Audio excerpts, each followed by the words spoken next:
Hey everyone, this is John Schneider, the founder and CEO of ReFuel. Just wanted to give you guys a little bit of an update on how things have been progressing since the 3D Fuel brand has gone independent again.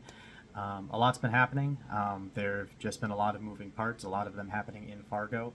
So just kind of some big updates. We have we've actually decided to go ahead and purchase a production line to bring to Fargo.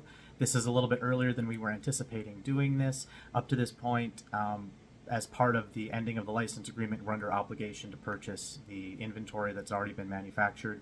So there's just been a lot of warehousing and order fulfillment that's been moving to the Fargo facility. That's still going to be continuing. Expect to see more inventory becoming available in the Fargo facility. But we were working with some toll producers in the U.S. to be continuing to make the 3D Fuel brand filament using our formulations, using our packaging, doing all of that so that we can keep the inventory in stock, make sure that things are ready for you when you need them.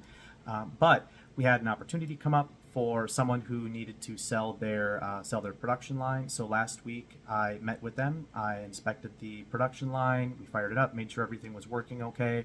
It's currently on its way to Fargo right now. It's expected to be delivered this Thursday morning.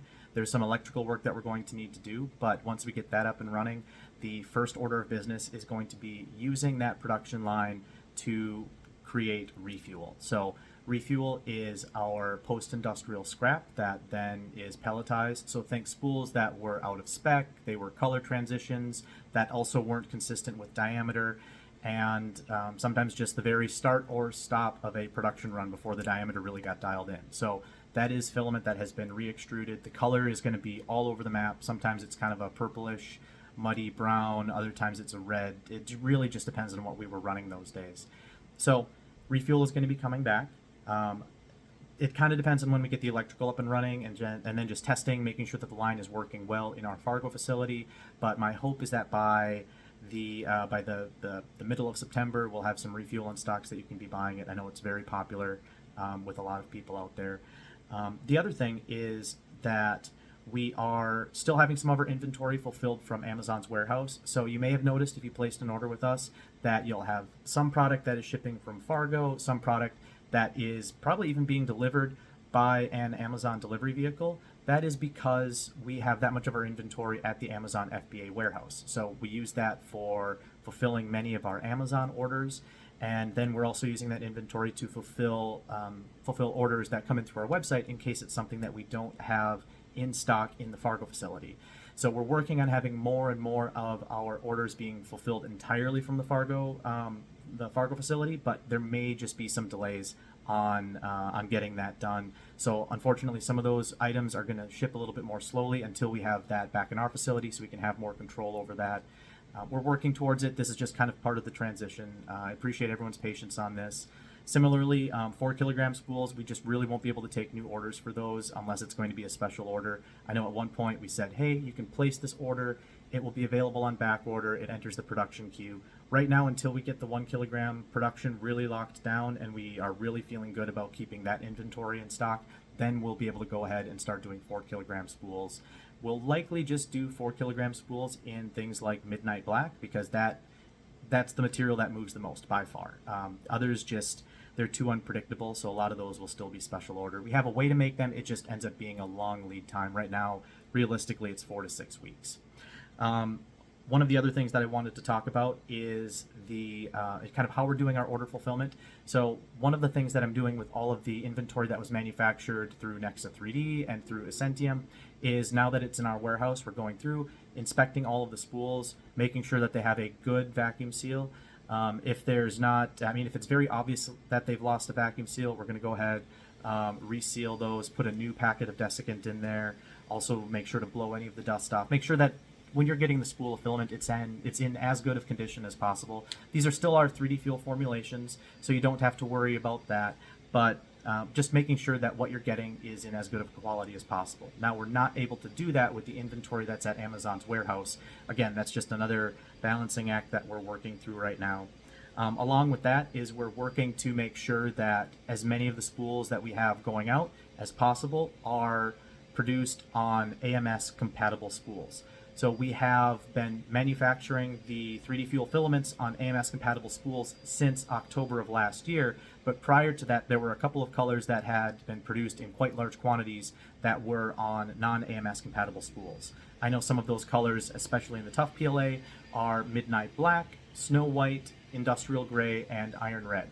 So if you're ordering any of those 4 colors, there's a good chance it's going to be on a non-AMS compliant spool, at least until we're able to turn that inventory over, which is something that we're working to do. So just working through that. I'm also working on a way to identify which spools those are, so that maybe we can run a sale on the non-AMS compliant spools. But until I have that figured out, I don't know what we're going to be doing with that. I don't know what our counts are for those spools. It's, as you can imagine, going through a lot of this inventory. It's going to take some time. We're not going to be able to do all of it overnight. So just working through all of that. Another item is that we have now closed the survey. So if you filled out that survey that we sent out via email, or you came across it on the website, thank you so much for answering, taking the time to answer those questions. We really want to make sure that we're doing this right. And some of the big takeaways from this point from the survey, and we may do a deeper dive at some point in the future, but this first point, not really a big surprise. 98.5% of you responded that you use 1.75 millimeter diameter filament. So 98.5%, we always knew it was high. That just kind of reinforces that. And then 6.5% are using 2.85 millimeter diameter filament. You'll notice that adds up to more than 100%. That's because some people are using multiple brands of printers, multiple diameters. So just kind of an interesting insight there. The top 3 3D printer brands that you guys are using: Creality, Bamboo Lab, Prusa, in that order. And then there's just a ton that make up the rest. I'll probably end up doing a deeper dive on that later on. But one of the things that I see that people have been asking for is for better material profiles for each printer. That's something that we would love to do. We don't really have the bandwidth or all of the hardware in-house to be able to test print profiles for every material, every brand, every variant of that. But what we're going to do is put together a program where, in exchange for free filament, we'd like you, the experts that are using this material on a daily basis, to help us get to the best print profile possible for the different materials. Kind of have this be a collaborative effort. I'm still working on how to set that up, but I think that that's going to be the best way to do this, so that if you have a printer and you're using it hundreds or thousands of hours and you have that much experience under your belt, you're going to know that hardware. You're going to really know what works well for it. And then, yeah, we'd love to have 3D Fuel materials get tested on that, so we have a good profile for you and for others. Along with that, we really want to start creating more content. I've talked with multiple people. Some of you set up those 15-minute calls with me. I really appreciate that. It was great to get to talk to so many of you. One big thing is you feel that 3D Fuel really just isn't out there enough as a brand. We agree. We absolutely agree. We're working on how to be addressing that, but we want to be doing more collaborations with content creators. So if that is you, you're a content creator, please reach out. We already have a system in place so that we can handle those types of things. We have an affiliate program set up so we can get you a discount code if you're creating content. You can share it with your followers. You can be getting a commission on those sales that you generate.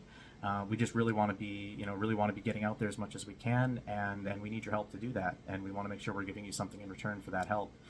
Similarly, even if you're not a content creator but you're taking pictures of your prints, if you're using 3D Fuel materials, the best thing you can be doing is tagging us in them so that we can reshare them. We're really trying to get our social channels built back up, get them so that there's content on at least a semi-consistent basis. One big piece of feedback was people want to see more printed parts in the various colors that we have. We offer 40 colors in standard PLA, 40 colors in Tough Pro PLA, and 25 colors in the Pro PCTG, and we're planning to add more colors on top of that. But you guys want to see what the printed parts look like. Of course, lighting conditions are going to be different. Print settings are going to make a difference in that. With faster printers, you can have more of a matte finish. Slower printers, hotter temperatures, you're going to have more of a glossy finish. But still, we want to start getting more of that information out there so that it's more clear to you what is going to be, what your prints are going to look like if you buy 3D Fuel materials and print with them. We also are just trying to figure out how to compensate people for doing that too. It's likely going to be in loyalty points through our loyalty program. That's something that I guess not everyone was aware of that we had. There were a few people that asked if we could have a loyalty program. We actually do have a loyalty program set up where you earn points for every dollar that you spend, and then you can exchange those points for basically for store credit, so you can use it for future purchases. At the end of the day, it basically acts like another 3% discount on your material purchases.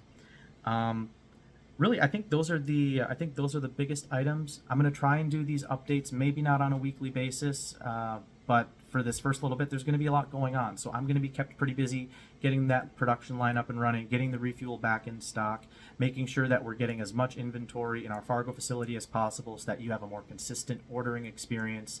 I guess one last thing is when I was asking what people are looking for additional materials, you guys provided some really good responses. So we have a pretty clear direction on where we're going to be going with that. And my goal is that by the end of September, we'll start releasing some of those materials that you requested. ReFuel aside, we're hoping to be having the ReFuel back in stock by the middle of this month. But if you want to be notified right away when that is back in stock, make sure to go to that product page and add yourself to the wait list. Once that product is back in stock, the wait list automatically emails out everyone that's on the wait list. And then what we've seen in the past with ReFuel, it kind of turns into a first come first serve. ReFuel can tend to sell really quickly. We also have people that are buying hundreds of spools of ReFuel at a time. We're going to try and build up an inventory so that when we list it as back in stock, we don't have one person or two people that end up taking all of that inventory and then making it so that no one else is able to buy it even though they just received the email notification. So we're working on that. But if you guys have any other pieces of feedback, please reach out. Let me know what we can be doing better. If there's something that you think you wanted to add to the survey, or you didn't get a chance to fill the survey out, again, just leave a comment or send me an email directly. If you email sales@3dfuel.com, then it enters our ticketing system. It makes sure that the email doesn't get lost. It can get routed to me. If you want to talk directly to me, just mention that this message is for John. And yeah, then we'll be able to go from there. But we're excited to be back in Fargo. You guys right now, you're seeing my personal apartment.